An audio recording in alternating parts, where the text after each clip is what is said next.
యేసుక్రీస్తు నామంలో మీ అందరికీ శుభములండి. ఈ ప్రాముఖ్యమైనటువంటి సమయంలో సతీష్ కుమార్ చెప్పేటువంటి ఒక అబద్ధాన్ని తెలియచేస్తున్నాను. ఇదిగో మీ దుఃఖ దినములు సమాప్తమవుతున్నవి అంటాడండి. మీ దుఃఖ దినములు సమాప్తం అవుతున్నవి, మీరు దుఃఖపడవద్దు అని చెబుతున్నాడు. అని చెప్పి కలవరి టెంపుల్కు రండి, దేవుడు మిమ్మల్ని బహుగా ఆశీర్వదిస్తాడు, కలవరి టెంపుల్లో క్రీస్తు ప్రభువారు ఉన్నాడని చెబుతాడండి. కలవరి టెంపుల్లో క్రీస్తు లేడు. మీ దుఃఖ దినములు సమాప్తమవుతున్నవి అని చెప్పి ప్రజలను మోసం చేస్తున్నాడు.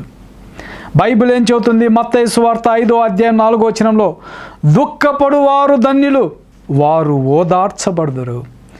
దుఃఖపడేవాడు ధన్యుడు. యేసుక్రీస్తు ప్రభువారు పరిచర్య ప్రారంభించినది మొదలుకొని 3.5 సంవత్సరములు ఆయన దుఃఖించిన రోజులు చాలాసార్లు ఉన్నవి.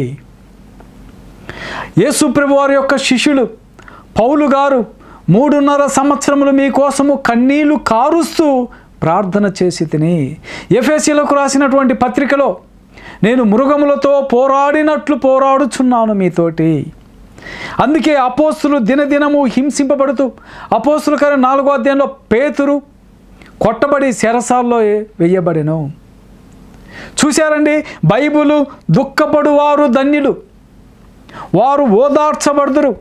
సద్భక్తితో బ్రతకను ఉద్దేశించు వారందరూ హింస పొందుదురు.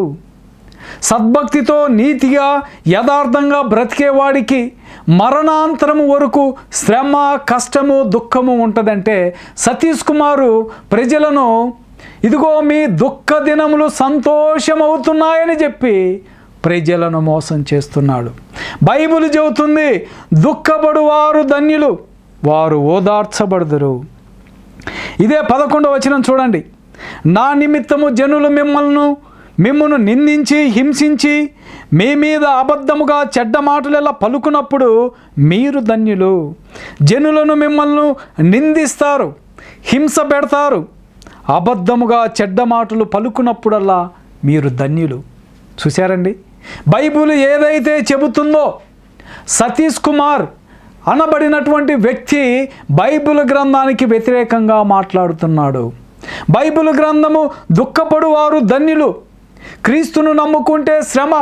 పేతురు రాసిన మొదటి పత్రిక 4:16లో, ఎవడైనను క్రైస్తవుడు అయినందుకు సిగ్గుపడక ఆ నామమును బట్టే దేవుని మహిమపరచాలి, శ్రమ అనుభవించుటకు సిగ్గుపడవద్దని బైబిల్లో చెబుతుంది.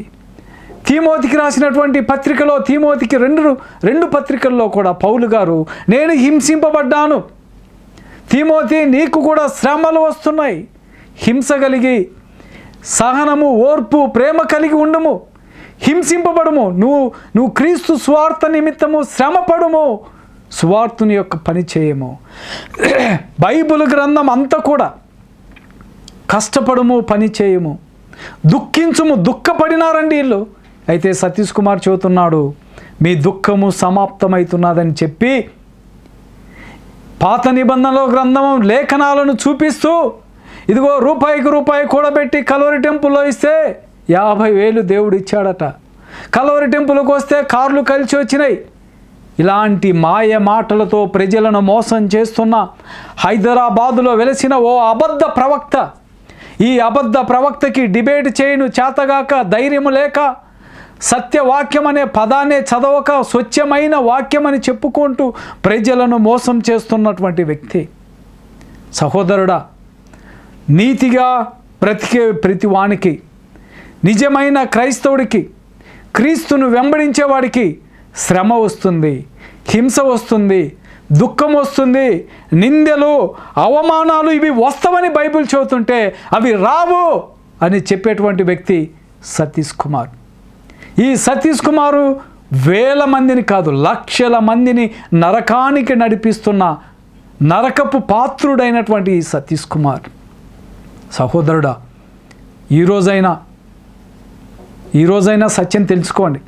సతీష్ కుమార్ ఏది మాట్లాడినా అది బైబిల్లో లేదనేటువంటి విషయాన్ని మీరందరూ తెలుసుకోవాలని ప్రేమపూర్వకంగా మీ అందరికీ వందనాలు తెలియజేస్తున్నాను.